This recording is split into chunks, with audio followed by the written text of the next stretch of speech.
अक्सर हम सुनते हैं कि कानून की प्रक्रिया बहुत उलझी हुई, बहुत कॉम्प्लिकेटेड होती है। और सच कहूं तो ये बात कभी-कभी डरा भी सकती है।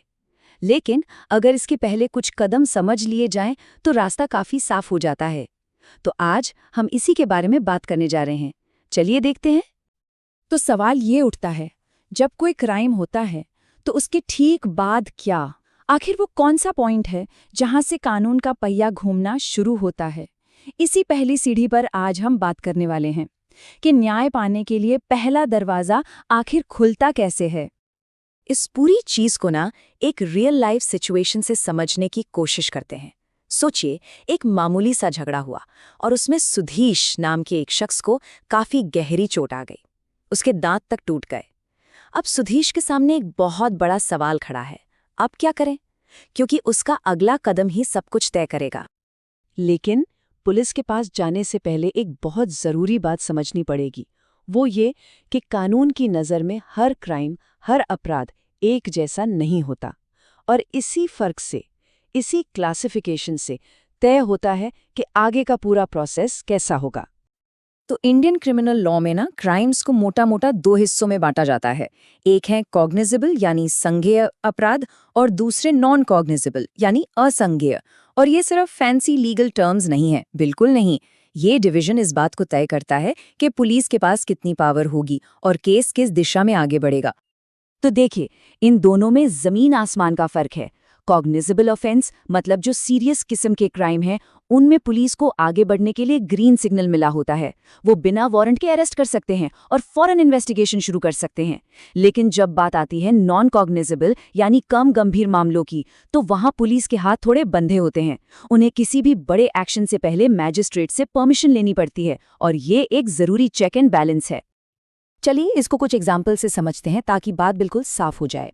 देखिए, मर्डर या चोरी जैसे जो बड़े अपराध हैं वो कॉग्निजेबल हैं, मतलब पुलिस तुरंत एक्शन ले सकती है। दूसरी तरफ डेफेमेशन यानी मानहानि या मामूली मारपीट जैसे मामले नॉन कॉग्निजेबल हैं। इनके लिए एक अलग फॉर्मल प्रोसेस फॉलो करना पड़ता है। और अगर हम सुधीश के केस की बात करें तो दांत टूटना ग्रीवियस हर्ट यानी गंभीर चोट माना जाता है, जो कि एक कॉग्निजेबल ऑफेंस है। तो अब जब ये तय हो गया कि एक सीरियस यानी कॉग्निजेबल ऑफेंस हुआ है, तो सबसे ज़रूरी और सबसे पहला कदम क्या है? वो है एक ऑफिशियल रिपोर्ट दर्ज करवाना, जिसे हम सब जानते हैं फर्स्ट इन्फॉर्मेशन रिपोर्ट यानी एफआईआर के नाम से।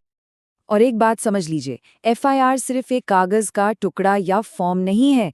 ये वो चाबी है जो क्रिमिनल जस्टिस सिस्टम की पूरी मशीन को स्टार्ट करती है। ये उस घटना का सबसे पहला ऑफिशियल रिकॉर्ड होता है और पूरी इन्वेस्टिगेशन की बुनियाद, उसकी नींव इसी पर रखी जाती है। एफआईआर फाइल करने का प्रोसेस ना जानबूझकर सीधा साधा रखा गया है ताकि न्याय सबके लिए एक्सेसिबल हो। करना क्या है, जिस इलाके में क्राइम हुआ है वहां के पुलिस स्टेशन जाकर पूरी घटना बतानी है। पुलिस ऑफिसर उसे लिखेगा, आपको पढ़कर सुनाएगा, आपके साइन लेगा और फिर उसकी एक कॉपी बिल्कुल फ्री ऑफ कॉस्ट आपको देगा। ये कोई एहसान नहीं है, याद रखिएगा, ये एक कानूनी अधिकार है। लेकिन एक सवाल जो अक्सर मन में आता है, और ये बहुत जायज़ चिंता भी है, कि अगर पुलिस एफआईआर लिखने से ही मना कर दे तो क्या? कई बार ऐसा होता है कि लोग पुलिस स्टेशन जाते हैं और उनकी रिपोर्ट लिखी ही नहीं जाती। तो ऐसी सिचुएशन में कानून क्या रास्ता दिखाता है? देखिए, अगर लोकल पुलिस स्टेशन एफआईआर लिखने से मना कर दे तो हिम्मत हारने की जरूरत नहीं है। कानून ने इसके लिए भी कई रास्ते बनाए हैं।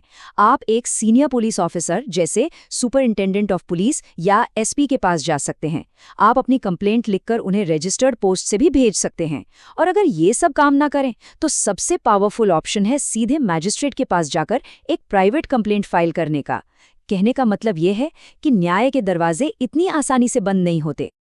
तो आगे बढ़ते हैं। एक बार जब कानूनी प्रक्रिया शुरू हो जाती है तो एक और चीज है जिसका ध्यान रखना बहुत जरूरी है, और वो है अपने अधिकार। कुछ ऐसे फंडामेंटल राइट्स हैं जो इन्वेस्टिगेशन और अरेस्ट के दौरान सुरक्षा के लिए बनाए गए हैं। ये नंबर 24, इसे हमेशा याद रखिए।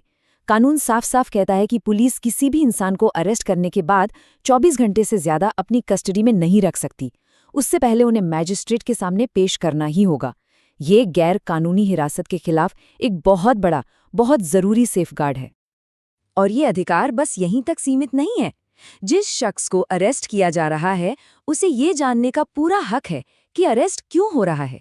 वो अपने परिवार या किसी दोस्त को खबर दे सकता है और सबसे जरूरी अपनी पसंद के वकील से बात कर सकता है। कानून में महिलाओं की सुरक्षा और गरिमा का भी खास ख्याल रखा गया है। जैसे आमतौर पर उन्हें सूरज ढलने के बाद और सूरज निकलने से पहले अरेस्ट नहीं किया जा सकता। ये सारे अधिकार एक सुरक्षा कवच की तरह हैं। तो चलिए, एफआईआर तो दर्ज हो गई, लेकिन जैसा कहते हैं ना, this is just the beginning, ये तो सिर्फ शुरुआत है। तो आइए एक नजर डालते हैं कि यहाँ से आगे न्याय का सफर कैसे बढ़ता है। देखिए, एफआईआर फाइल होने के बाद पुलिस अपनी इन्वेस्टिगेशन शुरू करती है। वो सबूत इकट्ठा करती है, गवाहों से पूछताछ करती है। जब उनकी जांच पूरी हो जाती है तो वो कोर्ट में एक चार्जशीट फाइल करते हैं। इसमें उनकी इन्वेस्टिगेशन के सारे फाइंडिंग्स होते हैं।